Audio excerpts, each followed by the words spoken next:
கர்த்தருடைய பரிசுத்த நாமத்திற்கு ஸ்தோத்திரம். சீயோன்ங்கிற தொடர் செய்தியில இன்னைக்கு 6வது தலைப்பை தியானிக்க இருக்கிறோம். ஜெபத்தோடு இந்த செய்திக்குள்ளே கடந்து செல்லும். ஊழியம் தந்தீரே நன்றே ராஜா, ஊழியம் தந்தீரே நன்றே ராஜா, உடனிருந்து நடத்துகிறேன் நன்றே ராஜா, உடனிருந்து நடத்துகிறேன் நன்றே ராஜா, நன்றி என்று சொல்லுகிறோம் நாதா, நாவாலே துதிக்கிறோம் நாதா, உமக்கு நன்றி என்று சொல்லுகிறோம் நாதா, நாவாலே துதிக்கிறோம் நாதா, புது வாழ்வு தந்தீரே நன்றே ராஜா, புது வாழ்வு தந்தீரே நன்றே ராஜா, புது பலன் தந்தீரே நன்றி ராஜா, புது பலன் தந்தீரே நன்றி ராஜா, உபரபா உபரபா உபார் ரேபரபா ரேபரபா ரேபார். தனிமையிலே துணை நின்று நன்றி ராஜா, தனிமையிலே துணை நின்று நன்றி ராஜா, தாயை போல தேற்றுகிறேன் நன்றி ராஜா, தாயை போல தேற்றுகிறேன் நன்றி ராஜா, நன்றி என்று சொல்லுகிறோம் நாதா, நாவாலே துதிக்கிறோம் நாதா, சோர்ந்து போன நேரமெல்லாம் தூக்கி நீரே, சோர்ந்து போன நேரமெல்லாம் தூக்கி நீரே, சுகம் தந்து இதுவரை தாங்கி நீரே, சுகம் தந்து இதுவரை தாங்கி நீரே, ஓவோ ஓவோ ஓபரபா ஓபா ரேபரபா ரேபா ரேபா ரேபா. ஆபத்திலே காத்தீரே நன்றே ராஜா, ஆபத்திலே காத்தீரே நன்றே ராஜா, அதிசயம் செய்தீரே நன்றே ராஜா, அதிசயம் செய்தீரே நன்றே ராஜா,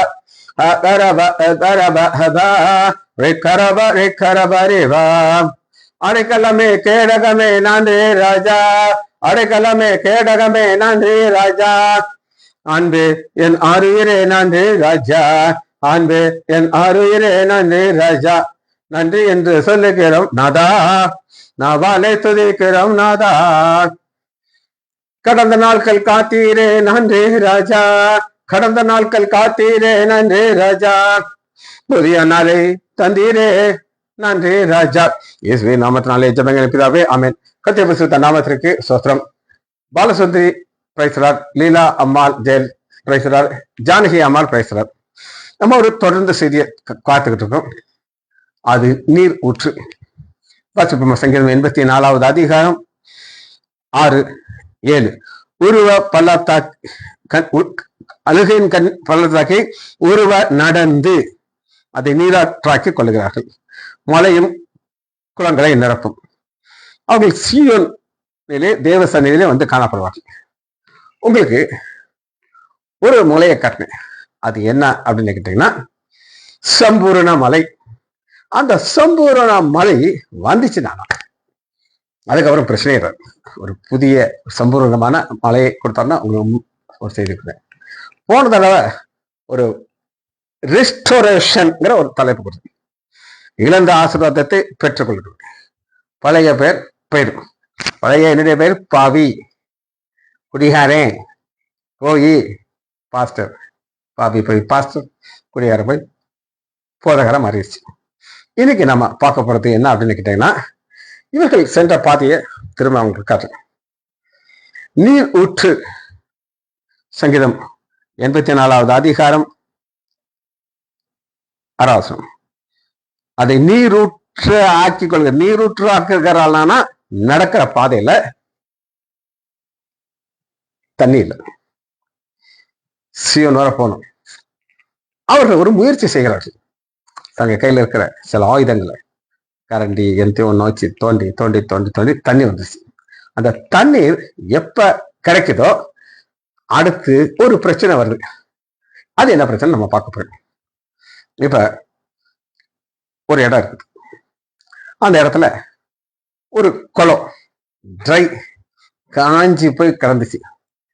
அதுல பசங்க கொஞ்சம் பேர் கிரிக்கெட் விளையாடுவாங்க, ஓடி பிடிச்சு விளையாடுவாங்க. நிறைய பேர் அதுல ஷார்ட் கட் போவாங்க, சைக்கிள்ல சங் சங் சங் சங்க போவாங்க.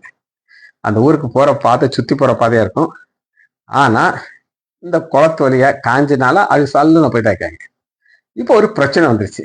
அது என்ன அப்படின்னு கேட்டீங்கன்னா, மழை வந்துருச்சு, குளங்கள்லாம் நிரப்பிட்டுச்சு, இப்ப பாதை போயிடுச்சு. இதான் பிரச்சனை. பாதை போயிடுச்சு. பாதையை பார்க்க முடியுமா? முடியும். இப்போ வசந்த வாசிக்கும் போது நான் இன்னும் நல்லா புரியும் உங்களுக்கு. சங்கீதம் 84வது அதிகாரம் 6வது வசனம், அழுகையின் பள்ளத்தாக்கை உருவ நடந்து. அழுகையின் பள்ளத்தாக்கு தண்ணீர் இல்ல, எங்களுக்கு வேதனை இருக்கு, எல்லாரும் நல்லா இருக்காங்க ஐயா, பைபிளை தூக்கணும்னா பிரச்சனையே வந்துருச்சு. ஒரு பொண்ணு ஸ்டூடெண்ட் ரொம்ப வருஷம் முன்னாடி ரெகுலராக என்கிட்ட வருவா.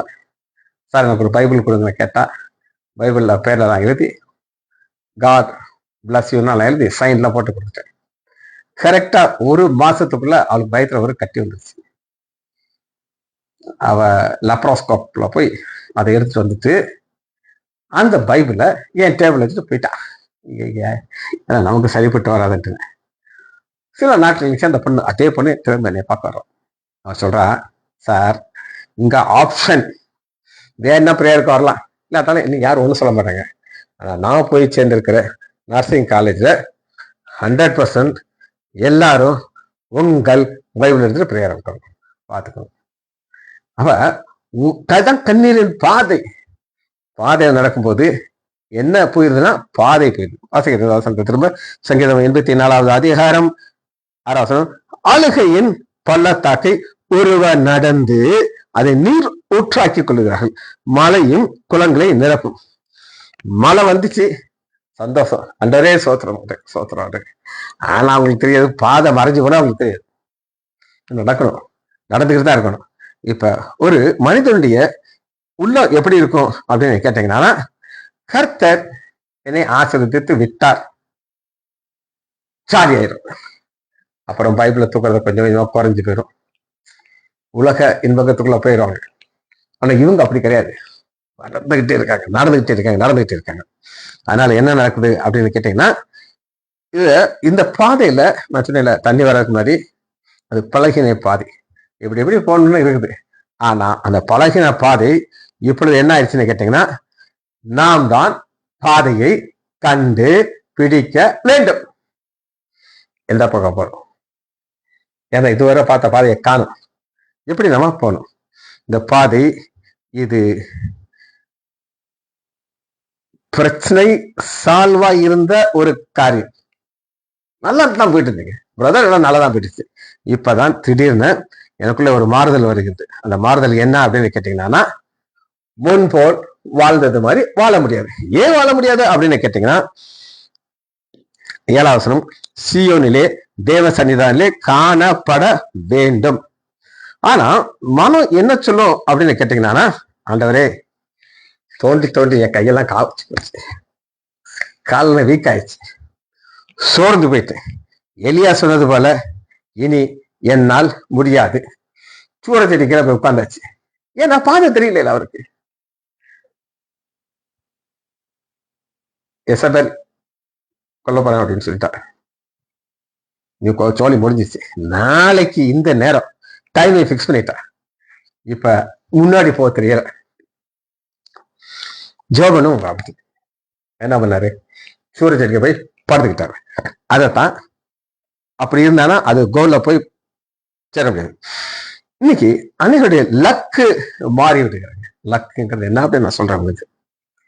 ஒரு பாஸ்டர்காரு, அவர் ஊழியர், நல்லா ஊழியத்தை நடத்திட்டே இருக்காரு.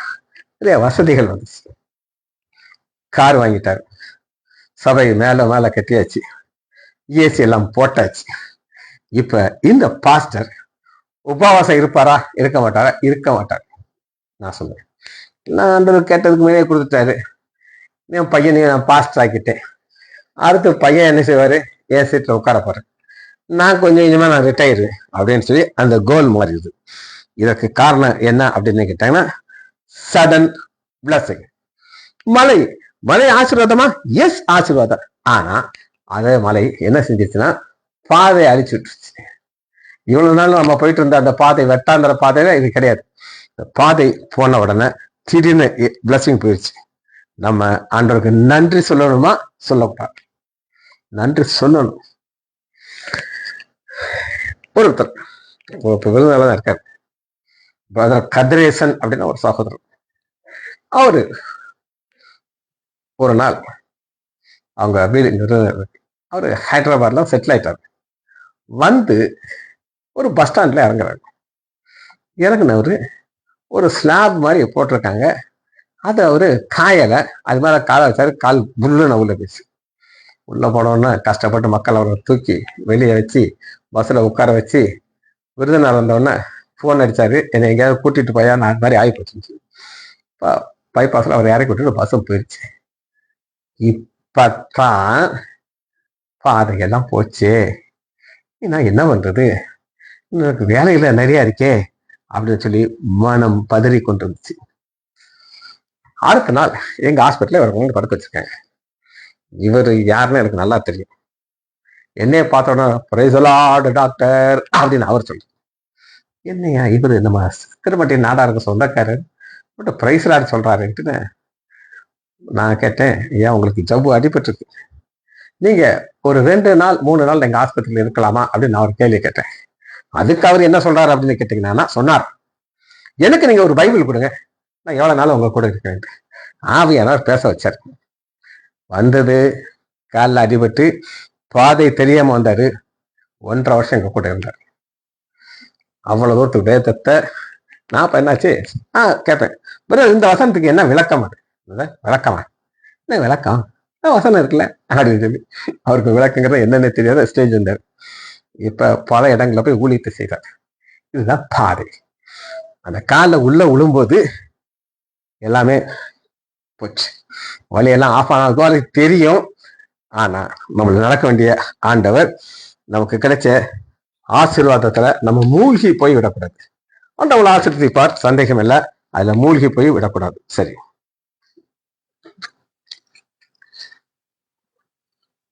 ஏசாயா 22வது அதிகாரம்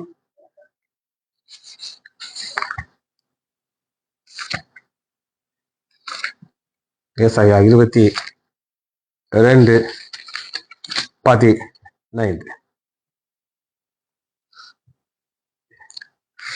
ஒரு மனிதனுக்கு எல்லா ஆசீர்வாதத்தையும் கொடுத்தார். கொடுக்காத ஆசீர்வாதமே கிடையாது. அந்த ஆசீர்வாதத்துல என்னை ஆண்டவர் வைத்திருக்கிறார். வேற ஒரு நோக்கம், கோல் போயிடுச்சு. அதனால அவர் என்ன செய்யறாரு அப்படின்னு கேட்டீங்கன்னா, ஆண்டவர் சொல்றாரு, நீ அரண்மனை விசாரிப்பு காரணம் பொக்கிஷ காரணமாகிய செப்னா என்பது சொல்லுங்கிறார்.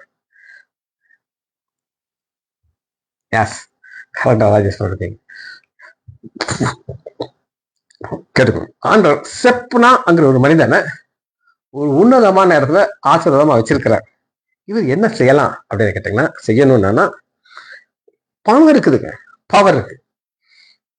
எத்தனையோ ஆசிரியர்கள் எழுப்பி பிதாவாகிய தேவன் தான் ஜீவனுள்ள தேவன் சொல்லி கர்த்தர் தான் தெய்வம், கர்த்தர் தான் தெய்வம்னு சொல்லலாம். அது சொல்லவே இல்லை. ஜாலியா டபுள் பவரை வச்சுக்கிட்டு உட்கார்ந்துட்டு இருக்காரு. பதினேழு, இதோ பலவான் ஒருவனை துரத்த வண்ணமாக கர்த்தர் உன்னை துரத்தி விட்டு. எனக்கு பலவான், நான் இதை எப்படி நான் திங்க் பண்றேன்னு கேட்டுப்பாங்க. ஒரு அரசியல்வாதி இருக்காரு, பவர்ஃபுல் மேன். அவர்கிட்ட உங்களுக்கு பிரச்சனை வந்துருச்சு, சரியா? பிரச்சனை, பல லட்சத்தை நீங்க கொடுத்து வாங்கியிருக்கீங்க, நைஸா எஸ்கேப் பாக்குறீங்க, ஆள் துரத்திட்டே வராங்க. உங்களால தப்பிக்க முடியுமா? முடியாது. அது மாதிரி ஆண்டவர் சொல்றாரு, உடனே நான் அரண்மனையில பொக்கிஷதாரர் பிளஸ் மந்திரியா நான் வச்சேன். ஆனா இப்ப நான் உன்னை துரத்த போறேன். அவர் உன்னை உருண்டையை போல தம் அகலம் விசாலமான தேசத்திலிருந்து கலற்றி உன்னை வச்சது வேஸ்ட். பாருங்க, இந்த நேரத்துல பாதை ஆஃப் ஆயிடுச்சு. செப்னாவுக்கு பாதை ஆஃப் ஆன உடனே செப்னா என்ன சொல்லியிருக்கணும் அப்படின்னு கேட்டீங்கன்னா, அவர்களே, நான் எனக்கு கிடைச்ச வசதியில முங்கி போய் ஜாலியா ஃபாரின் டூர்லாம் போயிட்டு இருக்கேன். ஃபாரின் டூர் போறது அது ஓசி கவர்மெண்டே ஸ்பான்சர் பண்ணும். ஆனா இனி நான் அதை செய்ய மாட்டேன். எதற்காக என்னை ஆண்டவர் உண்டாக்கினாரோ நான் முழங்கால் படியிட்டு ஆண்டவர்கிட்ட நான் எவ்வளவுக்களும் என்னை தாழ்த்த முடியுமோ தாழ்த்தி இருக்கணும்னு சொல்லியிருந்தா இந்த ஆசீர்வாதம் அவர் விட்டுருக்கு. ஆண்டவர் மன துருகரு தீரும். ஆனால் என்ன நடக்குது அப்படின்னு கேட்டீங்கன்னா,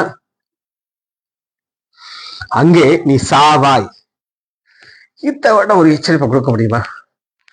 இந்த நேரம் எனக்கு இருக்கிற ஆசீர்வாதம் போதும் ஐயா, நான் ஜாலி எப்படியே வாழ்க்கையை வாழ்றேன் அப்படின்னு சொல்லி சொல்றாங்க. ஆனா பாதை தெரியாத இடத்துல முன்னேறி போறதுக்கு ஆண்டவர் நமக்கு ஒரு உதவி செய்வார். ரைட், ஒரு நபரை காட்டப்படுறேன் உங்களுக்கு. ஆண்டவர் இது மாதிரி ஆச்சரியத்தை யாருக்குமே கொடுத்தது கிடையாது. சாலமோன் எடுத்துக்கொள்ளுமா? 1 ராஜாக்கள் 11வது அதிகாரத்துல 5வது வசனம். 1 சாமுவேல் 1 ராஜாக்கள் 1 ராஜாக்கள் 11:5. இந்த சாலமோன் அவர் கேட்ட ஞானத்தை, கேளாத ஐஸ்வர்யத்தை எல்லாம் கொடுத்து சாலமோனுக்கு அப்பா தாவீது சொன்ன தேவாலயத்தை கட்டியாச்சு.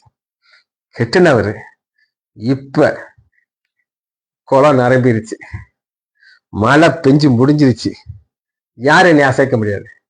இப்ப அந்த கை நேராட்டும் எந்த பக்கம் போகுது அப்படின்னு நீங்க கேட்டீங்கன்னா 1 ராஜாக்கள் 11வது அதிகாரம் 5வது வசனம். சாலமோன் சீதோனியருடைய தேவியாகிய ஆஸ்ரோத்தையும் அம்மோனுடைய அருவருப்பாகிய மில்காலை பின்பற்றினான் அப்படின்னு சொன்னானா, பின்பற்றாங்க பின்னாடி ஓடுறான். ஐயா, இன்னைக்கு எங்க சாமிக்கு பூஜை வேற என்னன்னு அஸ்ரோத்தை முடிஞ்ச அளவுக்கு நல்லா கும்பிட்டு என்னென்ன டெக்னிக் இப்படி கோமா அப்படி எல்லாரும் டெக்னிக் இருக்குங்க. அந்த டெக்னிக்ல கரை கடைச்சி செஞ்சிட்டு இருக்காரு. இதுதான் மழை பெஞ்சிருச்சு, பாதை தெரியாம போச்சு. ஒரு காலத்துல இவர் எப்படி இருந்தார் அப்படின்னு கேட்டீங்கன்னா, அதே 1 ராஜாக்கள் 8வது அதிகாரம் 22வது வசனத்துல 8:22 சாலமோன் பின்பு சாலமோன் கர்த்தருடைய பலிபீடத்துக்கு முன்பாக இஸ்ரவேல் சபை எல்லோருக்கும் எதிராக நின்று வானத்துக்கு நேராக என் கைகளை விரித்து, வானத்துக்கு நேராக கைகளை விரித்தாரு. தேவரீர் 23 இஸ்ரவேலின் தேவனாகிய கர்த்தாவே, மேலே வானத்திற்கும் கீழே பூமிக்கும் உமக்கு ஒப்பானவர் தேவன் இல்லை. தங்கள் முழு இருதயத்தோடும் உமக்கு ஒன்றாக நடக்கிற உமது அடியருக்கு உடன்படிக்கையும் கிருபையும் காத்து வருகிறேன். இப்படிப்பட்டவர் கை இவ்வளவு இப்படி இருந்துச்சுங்க, கரத்தை நோக்கி பார்த்து அப்படியே ஆண்டவர்கிட்ட ஜெபம் பண்ணிட்டே இருக்காரு. இப்ப ஆண்டவர் ஆசீர்வாத மலையை கொடுத்த உடனே கையை நேரம் அங்க வச்சு போய், அதனால என்ன ஆயிடுச்சு அப்படின்னு கேட்டீங்கன்னா 2 ராஜாக்கள் 23வது அதிகாரம் பேரே மாத்தி போட்டாங்க பாருங்க. 23வது அதிகாரம் 13வது வசனம். எருசலேமுக்கு எதிரே இருக்கிற நாச மலையிலே வடபுறத்திலே இஸ்ரவேலின் ராஜாவாகிய சாலமோன் சீதியருடைய அருவருப்பாகிய ஆசீர்வாதத்திற்கும் சிலையை வச்சா. அதை உடச்சிடும் நாசமலை. ஆண்டவர் ஒரு மழை பெஞ்ச உடனே பேர் மாற்றப்படணும். காலியா இருந்தாரு பாலாராக்க அப்படி ஓடுது அப்படின்னு சொல்லணும். ஆனா இங்க பாதையை ஆண்டவர் மூடுறாரு, சாபம் வந்து உட்கார்ந்துருச்சு. இது எப்படி சொல்லி கேட்டீங்கன்னா 1 ராஜாக்கள் 12வது அதிகாரம்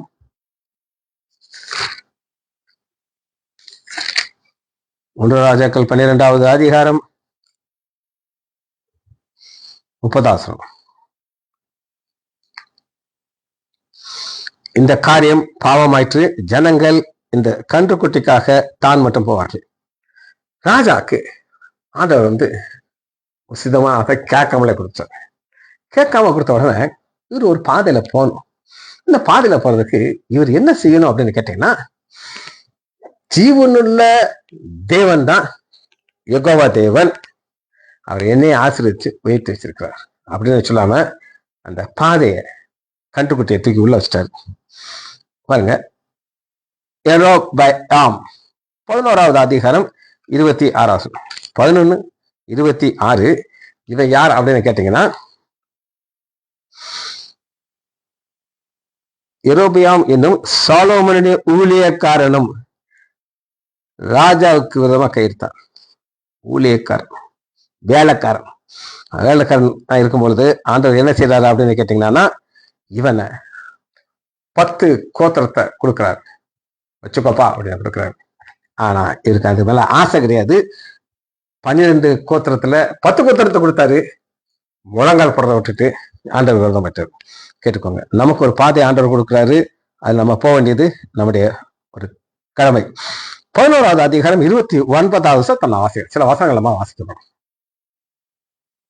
29.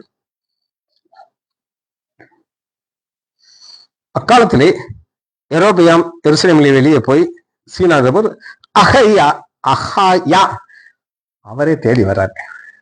தேடி வந்து என்ன சொல்லுகிறார் அப்படின்னு கேட்டீங்கன்னா, நான் உனக்கு 10 கோத்திரத்தை கொடுப்பேங்கிறாரு. ஆனா ரொம்ப கிளியரா என்ன சொல்லியிருக்காரு அப்படின்னு கேட்டீங்கன்னா, 33வது வசனத்தை பாருங்க. அவர்கள் என்னை விட்டு சீதோன் தேவைக்கு அசுரத்திற்கும் அருவருப்புக்கும் தேவனாய பணிந்து கொண்டு பார்வைக்கு தாவீதை போல செய்யணும், என் கட்டளை அவர்கள் கை கொள்ளணும், கை கொண்டால் என் வழிகளே நடந்தால் அப்படி செய்யும். ஆனா கிளியர் கட்டா பிக்சரை காமிச்சார். 35வது வசனத்தை வாசிக்கிறவங்களுக்கு, ஆனால் ராஜபாரியத்தை அவர்கள் எடுத்துக்கொள்வேன், அதே 10 கோத்திரம் உனக்கு கொடுப்பேங்க. ஆனா இதெல்லாம் கொடுத்தாரு, பாதை தவறா போயிடுச்சு. சரி, இன்னொரு நபரை நம்ம பார்க்க போயிடும். நெகேமியா 5வது அதிகாரம் பக்கம் 609. நெகேமியா 5:15. இவரு தன்னுடைய காரியத்தை விளக்கிறார். எப்படி விளக்கிறார் அப்படிங்க? 5:15. எனக்கு முன்னிருந்த அதிபதிகள் ஜனங்களுக்கு பாரமா இருந்து அவர்கள் கையிலே அப்பமும் திராட்சரசம் வாங்கினது இல்லாமல் 40 சேக்கல் வெள்ளியும் வாங்கி வந்தார்கள். சம்பளம் பிளஸ் கிம்பளம், அப்பம் திராட்சரசம் வாங்கிட்டு இருக்காங்க. நானும் தேவனுக்கு பயந்து இப்படி செய்யவில்லை. நாங்க முக்கியமான காரியம். ஆண்டவர் ஆசீர்வாதத்தை கொடுத்தாரு, ஒரு பொசிஷனை வச்சுட்டாரு. இந்த பொசிஷனை வச்ச உடனே நம்ம யாரும் நமக்கு தெரியணும், நம்ம எங்க இருந்து வந்தோன்னு தெரியணும். ஆனா அடாவடித்தனம் பண்ணி எனக்கு கொண்டா, அதை கொண்டா, கொண்டா கொண்டா கொண்டான்னு சொல்லி கொடுத்துட்டே இருக்காரு. இதுல கீ வசனம் 19வது வசனம், அது அவங்களுக்கு வாசிக்கிறேன். என் தேவனே, நான் இந்த ஜனங்களுக்கு செய்த எல்லாவற்றையும் படியும் எனக்கு நன்மையோட என்னை நினைத்தேன். இப்படி தாங்க நம்ம வாழ்க்கை. ஒரு பெரிய ஒரு பணக்காரர், சாதாரண கொஞ்சம் வசதியானார். அவங்க ஆலயத்துல ஒரு பவுன் காயனை கொடுத்துட்டு பாஸ்டர் மனைவிட்டேன்னு சொல்லியிருக்காரு, நான் என் பேரை தயவு செய்து சொல்லிடாதீங்க, நீங்க ஒருத்தர் பேர் தெரியாத ஒரு நபர் இதை கொடுத்தாருன்ற நீங்க கோயிலுக்காக ஆக்ஷன் போடுங்க. பிறகு எனக்கு நியூஸ் வந்துச்சு, அது 2 லட்சம் ரூபாய்க்கு அது ஆக்ஷன் போச்சான், அந்த கோல்டு காயின். இப்ப அந்த அம்மா பாஸ்டர்மா கேட்குது, ஏன் சார் பேரை சொல்லல அப்படின்னு கேட்டதுக்கு, அங்கிருந்து ஆசீர்வாதம் வரும். மக்கள் இவரு இப்படி கொடுத்தாரு கிடையாது. இந்த வசனத்தை வாசிங்க, நமக்கு இது நம்ம இருதயத்துக்குள்ள போகணும். ஏன் தேவனே, ஒரு ஜெபம். இப்ப நெகேமியா, நான் கிம்பளா வாங்கினேன், நான் உங்களை எதுவுமே செய்யல. அடுத்து பாருங்க 16, ஒரு வயலாவது அது கொல்லவில்லை, அதுல வேலை முயன்று. இப்படி இருக்கும்பொழுது இந்த ஜனங்களுக்கு இப்படியெல்லாம் இருந்த பொழுது இந்த ஜனங்கள் பட்ட பாடுகள் நான் படி வாங்கலை. ஆண்டவர் நம்மளை ஆச்சரியத்திற்கு இது ஒரு சரியான ஒரு பாதை. சரி, கடைசியாக ஒரு வலிசையை பார்த்துட்டு நம்ம அதை முடிக்க போயிடும். யோபு எடுத்துக்கொள்வோமா? 34வது அதிகாரம் 21வது 34:21. அவருடைய கண்கள் மனுஷனுடைய வழியை நோக்கி. எப்படி பார்க்கிறாரா? நெகேமியாவையும் பார்க்கிறார், மற்ற அதிகாரிகளையும் பார்க்கிறார். நெகேமியாவுடைய வாழ்க்கை எப்படி இருக்குன்னு பார்க்கிறாரு, மற்றவருடைய பார்க்க அதைத்தான் பார்க்கிறோம். அவருடைய கண்கள் மனுபுத்திரனுடைய வழியை நோக்கி இருக்குது. அவர்களுடைய நடைகளை எல்லாம் அவர் பார்க்கிறார், நடைகளை எல்லாம் அவர் பார்க்கிறார். அந்த நரை எப்ப பார்க்க ஆரம்பிக்கிறார் அப்படின்னு நீங்க கேட்டீங்கன்னா, இவங்க நீரோட்ட தோன்றாங்க, தண்ணி கிடைச்சிருச்சு, ஆண்டவர் மழையை அனுப்புறாரு, இவ்வளவு தூரம் வெட்டாமதாரியா இருந்த இடம் ஃபுல்லா நிறைஞ்சிருச்சு, ஆசீர்வாதங்கிற மழை வந்துருச்சு, மேல வந்துருச்சு. இப்ப நடைய பாக்குறேன், நான் ஒண்ணு ஆசீர்வதிச்சேன்ல, இப்ப அடுத்து என்ன நடக்க போகுதுன்னு நான் பார்க்க போறேங்கிறாரு. சரி, இப்ப ஆசீர்வாதம் கூட கிடைச்சதுனால பாதை தவறாக போனா ஒரு குடும்பத்தை பார்த்து இந்த செய்தி முடிக்க போயிடும். ஆதியாகமம் 19வது அதிகாரம், சரி 13:5. 2 எஜமான்கள் இருக்காங்க, ஒருத்தர் ஆபிராம், இன்னொன்னு லோத். 2 பேருடைய அப்படியே ஃபுல்லா இருக்குது, நிலம் தங்கக்கூடாத அளவுக்கு அந்த ஆண்டவர் ஆசீர்வதிச்சிட்டாரு. ஒருமித்து வாசம் பண்ண ஏதும் இல்லாமல் போயிட்டு, ஒருமித்து வாசம் பண்ற அளவுக்கு பிலிப்பைன்ஸ். இப்ப இதான் நாங்க ஆசீர்வாதம் எல்லாம் பெஞ்சிச்சு, தண்ணி நிரம்பிடுச்சு. பாதையை பார்க்கறதுக்கு லோத்து ஒரு டெக்னிக் யூஸ் பண்றாரு. அது என்ன அப்படின்னு கேட்டீங்கன்னா, அவ்வளவு லோத்து தன் கண்களை ஏறது. இந்த தன் கண்ணுக்கு மாமிச கண்கள். நம்ம உன்னை பார்த்தோன்னே ஒரு கால்குலேஷன் வரும், இப்படி இப்படி வரும், இப்படி இப்படி முடிச்சா அது நடக்கும் அப்படின்னு சொல்லி. யோர்தான் அருகான சமபூமி முழுவதும் நீர் வளம் புரிந்ததாய் ஆசீர்வாதத்தை கொடுத்துட்டாரு. ஆறு நிரம்பிடுச்சு. பார்க்கிறார் எந்த பாதையில போகணும். கர்த்தருடைய தோட்டத்தை போலவும் எகிப்து தேசத்தையும் போலவும் இருந்துச்சு. இதாங்க சாத்தா என்ன செய்வான் அப்படின்னு கேட்டீங்கன்னா, இப்படி ஒரு காரியத்தை காட்டுவான். இன்னைக்கு பாஸ்டர் சுரேஷ் ராமச்சந்திரன் செய்தியை கேட்டுக்கிட்டு ரூம்ல கொஞ்சம் கேட்டுக்கிட்டே இருப்பேன் நான். அவர் சொல்றாரு, இங்கிலாந்துல இருந்து சிலோவுக்கு வந்தாராம். ஆண்டவர் ஒரு பெரிய வேன் கொடுத்தாராம், சூப்பர் வேன். எல்லா நண்பர்களும் என்ன செய்யாங்களாம், உனக்கு இந்த ஒரு வேனை ஒரு டாக்ஸி மாதிரி டூரிஸ்டுக்கு நீ கொடுத்தேன்னா அவங்க 50,000 ரூபாய் மாசம் கொடுப்பாங்க. இப்படித்தான் நம்ம மச்சான் ஒரு ஆளு ஒரு வண்டியை வச்சு 10 வண்டி வாங்கிட்டாரு. இவர் நினைச்சாரா, ஒரு சாதாரண விசுவாசிக்கே ஆண்டவர் 10 வண்டியை போட்டானா, நான் ஒரு ஊழியக்காரன், அது இங்கிலாந்துல இருந்து வந்திருக்கேன் ஐயா, எப்படியெல்லாம் படிச்சிருக்கேன், எனக்கு எப்படி கொடுப்பாருன்னு சொல்லிட்டு பேப்பர்ல ஒரு ஆடு கொடுத்துருக்காரு. ஒரு பெரிய ஒரு நிறுவனத்துல இருந்து ஒருத்தர் வந்திருக்காங்க. பார்த்துட்டு, சார் உங்களுக்கு 1ஆம் தேதி ஆயிடுச்சுனா செக்கு கரெக்டா வந்துடும் சார் இவர் சொல்றாரு. அதுதான் அன்னைக்கு நான் கடைசியாக பார்த்த என் வண்டி. ஓட்டிட்டு போனா அவன் யாருனே கண்டுபிடிக்க முடியுது. பாருங்க, இதுதான் கண்ணால வரைக்க ஆசீர்வாதம். புரியுதா உங்களுக்கு? ஆனால் நடக்கிறது என்ன அப்படின்னு கேட்டீங்கன்னா, அந்த எதை எதிர்பார்க்கிறாருன்னு சொல்லி கேட்டீங்கன்னா, ஆதியாகமம் 13வது அதிகாரம்